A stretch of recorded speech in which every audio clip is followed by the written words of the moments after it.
Good afternoon, folks. This is Jim Canterbury with Pathfinder Knife Shop. And I thought today we'd talk just a little bit about our process for the wood making your handles. A lot of people think, based on the videos I've put up so far, that pretty much all you got to do is put the wood in the router and it'll come out a handle. That's not entirely true. This is a sample of the wood we buy from the furniture grade supplier. This happens to be cherry, and it's rough cut lumber. It's not dimensional like you normally get in the lumber yard. This is a 2x10 here. It'll run about 2 1/8 wide, or 2 1/4, varies quite a bit, and it's 10 1/2 wide. So it comes out completely different. You have to plan your cutting accordingly. There's several cuts involved in getting this ready to use on the router, and that's what I thought I'd talk about today. We get these in either 26-inch lengths, what this is, by roughly the 10-inch width, which comes out almost 10 1/2. Those have to be cut down into 2x4s for most of our use. Our router setups are programmed such that we either use 2-inch wide pieces of material or 4-inch wide pieces of material. And that's so that we can use the scrap that we get as we cut this material. You can see a 10-inch is not going to give you anything but 2 4s and some leftover. So I'm going to cut this one and then kind of show you what's left from it, what has to happen to this part, and then we'll come back again later and I'll show you the next step and how we have to process the same thing on the table saw.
We now have 2 2x4s, 26 inches long, and we've got one left over here that's someplace in between. They vary a lot. What has to be done next to make this useful for us is we're going to cut these things down into 13-inch lengths because our programs use 13-inch pieces of material. We also can use 12s. The 13 is our primary when it's the easiest for us to use. So I'll be back with you a little bit later when we get ready to make our next set of cuts. Thank you.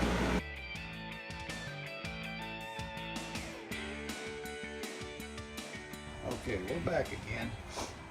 We've now cut all of the lumber that we've got here in the way of cherry this morning into either 2x4s, and these are real 2x4s. They're exactly 2 inches by 4 inches. Or we've cut these, and 13 inches long by the way, into 13-inch lengths as well. These are not sized yet. They're going to have to go through this saw one more time so that I've got an exact 2-inch piece of material. Because like I mentioned in the first video, the router is set up to either run 2-inch wide material or 4-inch wide material. And if it isn't exactly one or the other, when you set them side by side on top of the router, it's not going to space it correctly, and you'll have a half a handle on one and a half on another, and that isn't going to work out. So you want to have exactly the 2-inch width or the 4-inch width. So these have to be run through the table saw one more time. We won't talk about that right now, but that's the way we utilize this material and make exactly the same things that we're getting out of this material. You just have very little scrap this way.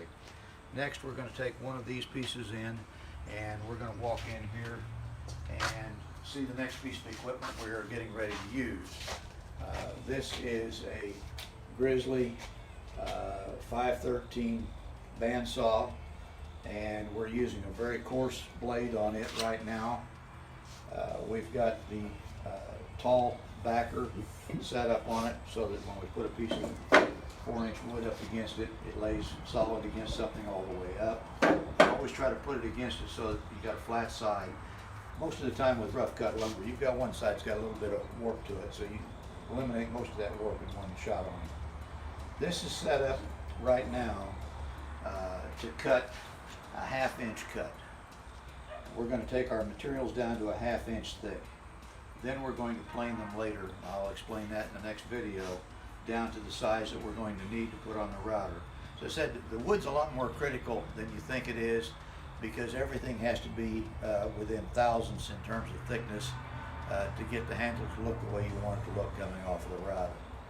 So another point that it needs to be made possibly about this particular saw is that we use the roller bearings on it as well, because that blade can't wander. It's much easier to have a roller bearing set up on it so that you get the exact 1/2 inch cut.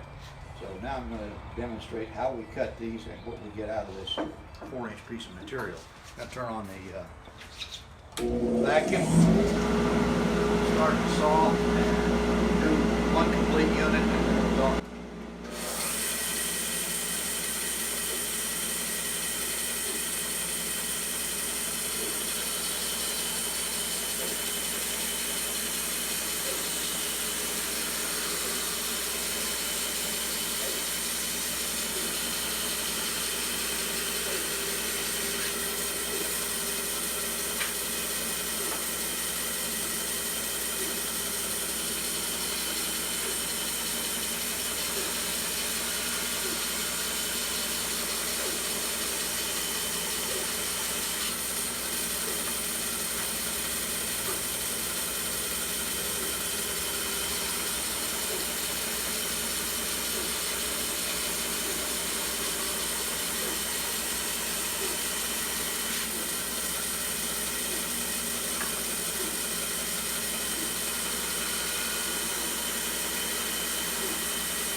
Four good slabs out of this. This is actually going to make us 8 sets of handles. This is our leftover. It's totally trash. It's too thin to use for much of anything else. That's where we're at so far. Going through the bandsaw portion. We now have 4 1/2 inch slabs, 13 inches long, 4 inches wide. Now we'll go on to the next step, and I'll be back with you in just a little bit. Thank you. Okay, back again, processing the wood for the router. We've now got the pieces that we have cut to 1/2 inch in thickness by 4 inch by 13 inch length for the router. Now we're going to finish processing them to where we can actually put them on the router. We want them about 420 thousandths thick. To get that, we actually end up using a planer. We happen to be using a rigid brand planer, and it isn't set up with the blades it comes with. We use a Shelix brand, SHELIX cutter, which has several different cutting heads on it. This makes a much smoother cut and a much easier cut than you get with a normal blade on these things. And the one that comes with it came off immediately, and this went on.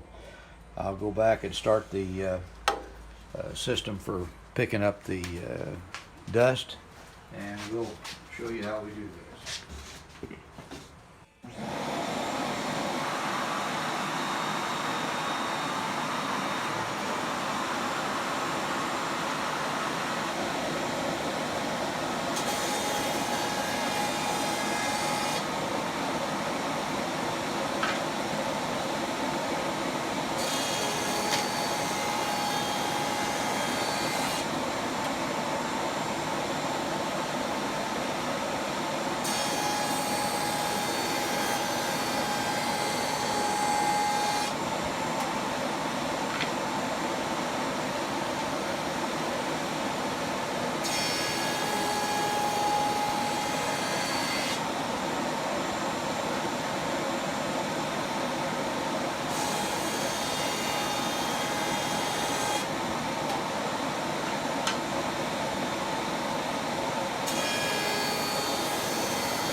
Now to kind of show you what we've done here, take a set of dial calipers.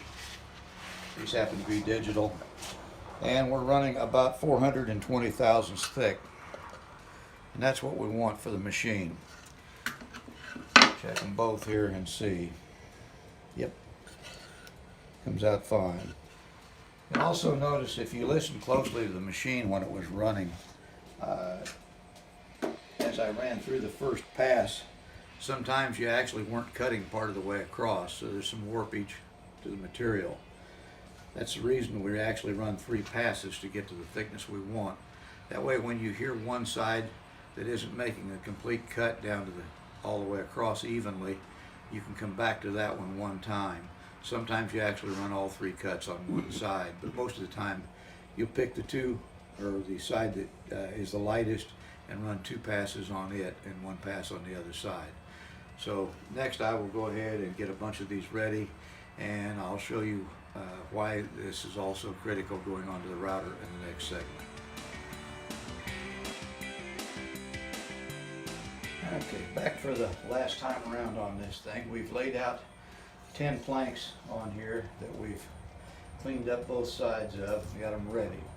Now as I laid them on here, I found out even though we cut them to 4 inches, and I told you that was critical, they still were a little over that. By the time you go to putting 10 out here, the length was a little too long. And what I found on this group was that since this is rough cut lumber, these rough cut edges tend to make it a little bit longer, even though it came out right on the table saw. So I had to take about 4 pieces that I have here laid out, take them back over and put them on the planer on edge, and make a pass or 2 on that to just clean up the edges and put them back together. Now when I've got it all back together again, with 4 inches and 10 planks on here, I'm setting right on 40 inches. Reason for that being, like I said once before, when you run the router, the program is set up to do 2 pair of handles on each plank. So it splits and puts 1 pair here and 1 pair here. If we end up off 1/8 of an inch or 1/4 of an inch, and that multiplies as it goes down, you can have 1 set of handles, or possibly even 2, by the time you get to this end at 10, that are off of the edge of this, and you've got an unusable handle. So it's very critical that you always end up with exactly the same width of material, and check it before you put it on, then it'll come out all right. As you've seen in previous videos, we're running a Legacy Intelligent CNC machine.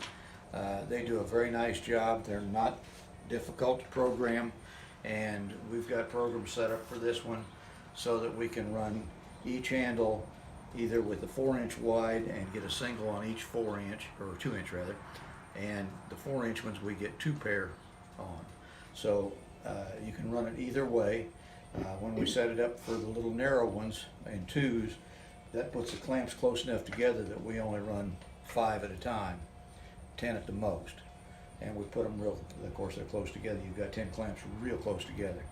And that still works out all right, but you get more run time on your machine, and it ends up costing you a little more per handle. Anyway, that gives you a rundown on how we make handles, and this is a complete start to finish on how you prep the wood to make it work. Glad you could be with us. This is Jim Canterbury with Pathfinder Knife Shop. Thank you for watching.